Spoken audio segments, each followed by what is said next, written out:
Alrighty, y'all. What's up? Welcome back. It's your average driveway mechanic. Welcome if you're new here. Please don't forget to like, subscribe, drop a comment. Let's go ahead and get into it. So this is my first video of this kind. This is before I started doing YouTube. I've only been YouTubing for about a year at this point. I just want to say thank you again for 180 subscribers. That's insane.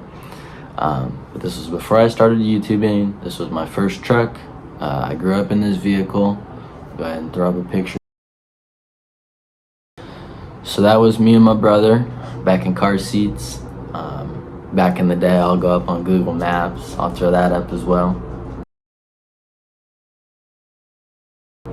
This is the childhood house that I grew up in. You can see that it was parked in the back there. Eventually, it became my first truck, my first car. So at about 15 and a half, it was like, shoot, you're about to get your permit. 15, we're talking about it. 15 and a half, hey, you're gonna get your permit soon. You're gonna start driving soon. We gotta get you a vehicle. And so, long story short, we called it even. And so I got the truck as, my first vehicle. Running, not driving, just running. And so I said, deal. So at about 15 and a half, I started diagnosing the truck. I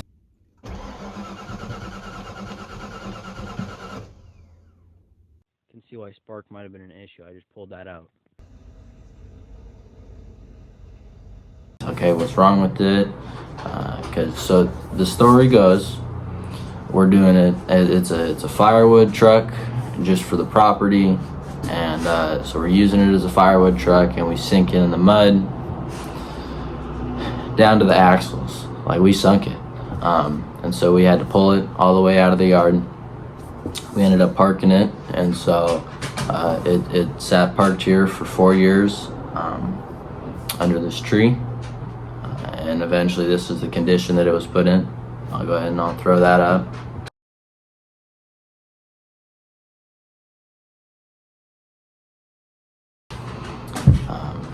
And so that was kind of my starting point. That would have been 2019. That's when I started working on it. Okay, what's going on? And now I'm diagnosing it, I'm YouTubing it. So I start with the basics. Plugs, wires, rotor, cap, different sensors. I'm looking them up. Okay, what can cause a no-start symptom? So that's, the coolant temperature sensor, the air temp sensor. I know that there was a different one that I replaced as well, but I just started doing basic stuff like that. And then the process, how that would work is I would YouTube it, Google it, forums it up, and okay, here's 4 different things. Okay, so that's probably the part, maybe why we're having the problem. So I'd send that to my dad and go, okay, fair enough. I'll pick the part up, you replace it, we see if that fixes it. So that's what we did. Boom, boom, boom. Eventually, we got it running. So I'll go ahead, I'll throw that video up.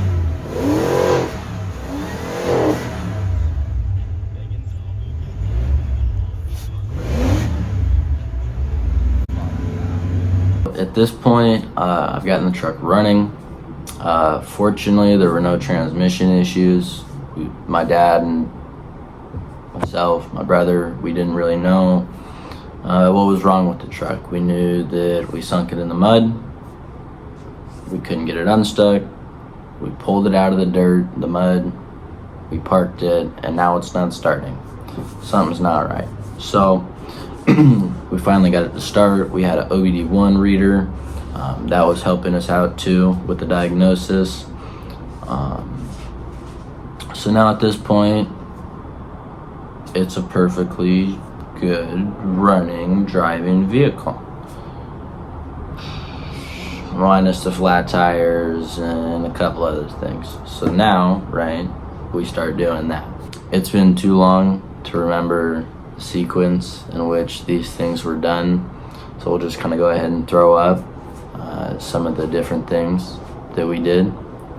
Maybe we'll pop back in and we'll talk about it.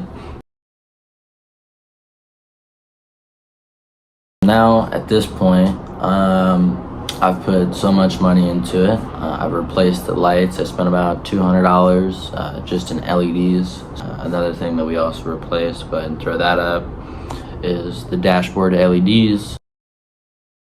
We got this, got the headlights down, boom. Okay, what's up with these speakers? So now let's get into that. We got the OEM speakers.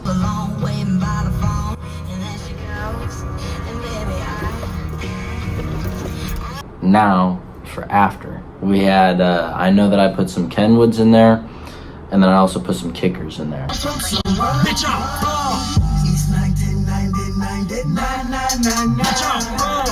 the kickers were in the doors. They were like 6.5-inch circles, and then I had some, the OBS claims to 6x9, but it's really like a 5 by 8.5, 7.5, something like that. Not true size. So I ended up buying 2 sets of speakers. So the speakers and the headlights aren't actually the only thing that I ended up buying. I was like, dude, I spent hundreds already. I need to have fun. My truck needs to look cool. It needs to be cool. I mean, come on now. I'm 15 and a half, almost 16. I need to have a cool truck. And so one of the cooler things that I did end up building, is I will include that, is my dad's old work truck. And so you can see his little coffee holder. It'll hold a couple, pencils, road chalk, etc., etc. And so I made a new one, a new cup holder, center console. So I'll include that. But then one of the things I ended up buying that I may or may not include was the seat cover. It's horrible, hideous, ugly. And then I got a bullet antenna, which you guys have seen on the Mustang. I go to start it one day, bit pink, now it's not starting. So I pop the hood, I check it out. This is what I'm looking at. The tensioner pulley bolt snapped. So we replaced that, the serpentine belt, and the idler pulley. So I'll go ahead, I'll throw those pictures up.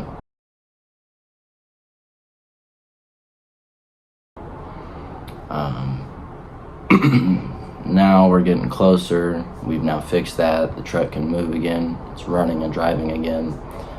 We're getting closer and closer to when I'm going to get my license. We're going through driver's ed. And so my dad insists it's a 4x4 model, so we take apart the front axle.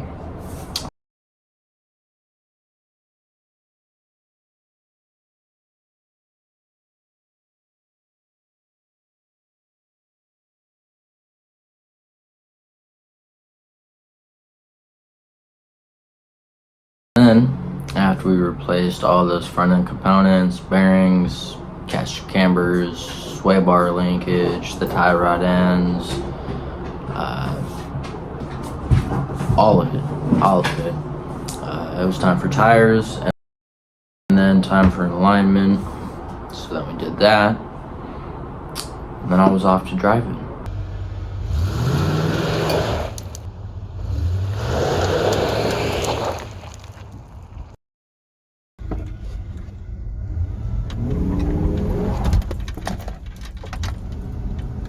Like I said, driving around, having fun.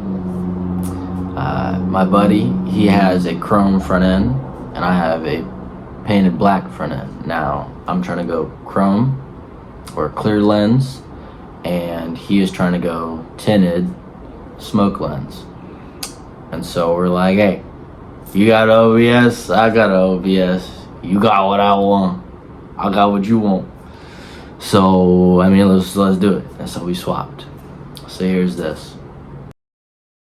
Then I took my truck into Titusville Ford. I had the automatic transmission service, the little flush filter, and refill on the fluid.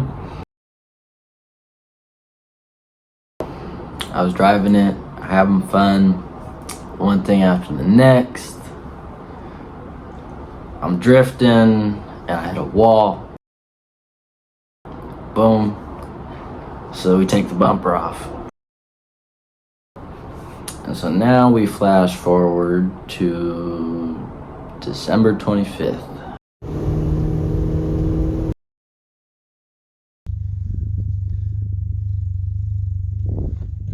After all of that, I get it home, and this is what I find out. Yep, if you know what that is, it's the oil pressure sensor. So that cracked. It cost me $18 from Napa, and a specialty socket. It's like a 21 mil or 2. It's actually, I bought an inch and a 16th socket, so whatever that equates to. We ended up replacing that. Of course, it did not fix our issue. So now we end up buying a motor.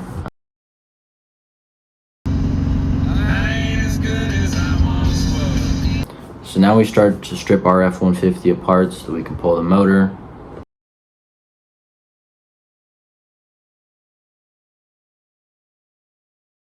You can see now we're pulling the motor. We swap in our new one. Before we decide to swap in our new one though, we replaced a couple parts on it.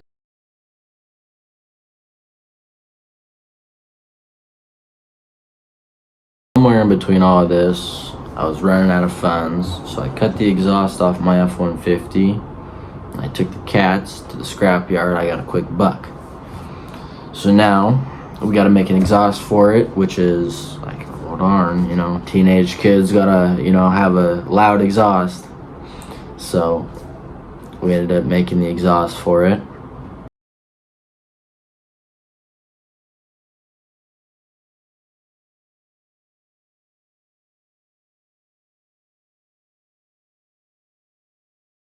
Now at this point, we've completed the motor swap. We got the exhaust back on. Now I need a bumper, get this thing street legal, I'm pretty sure, but also looking proper. So then, after I got the bumper on, we had to tune it. We ended up tuning it wrong. Diagnosis after diagnosis, couldn't figure out what was wrong. Transmission swap happens. Let's roll the clip. So now at this point, I realized the transmission swap didn't need to happen, and I needed to retune it. So far, this is what our restoration process has came to.